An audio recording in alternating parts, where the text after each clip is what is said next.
tangki bahan bakar militer Ukraina terciduk di dalam parit. Pasukan Rusia buru-buru mengerahkan drone yang ditempeli granat bikin bahan bakar ludes terbakar seketika. Rekamannya beredar di Telegram pada Jumat 31 Maret 2023. Dalam keterangan unggahan disebutkan granat Rusia yang dilempar drone meledakkan tangki bahan bakar di dalam parit dalam hitungan detik. Pekerjaan akurat ini dilakukan para prajurit Brigade ke-123 Rusia. Beruntung, tak ada korban jiwa yang dilaporkan dalam penyerangan ini. Namun sayangnya tidak dirincikan lokasi parit yang berisi bahan bakar tersebut.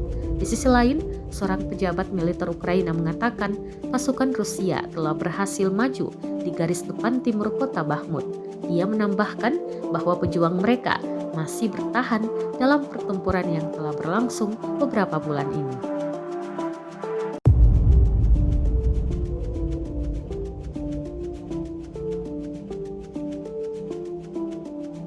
Rusia melaporkan secara total 404 pesawat Ukraina, 227 helikopter, 3.625 kendaraan udara tak berawak, 415 sistem rudal anti pesawat dieliminir sejak awal operasi khusus.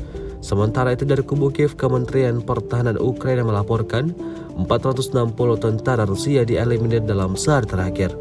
Total 173.360 prajurit Federasi Rusia meninggal sejak awal konflik hingga hari ke-401.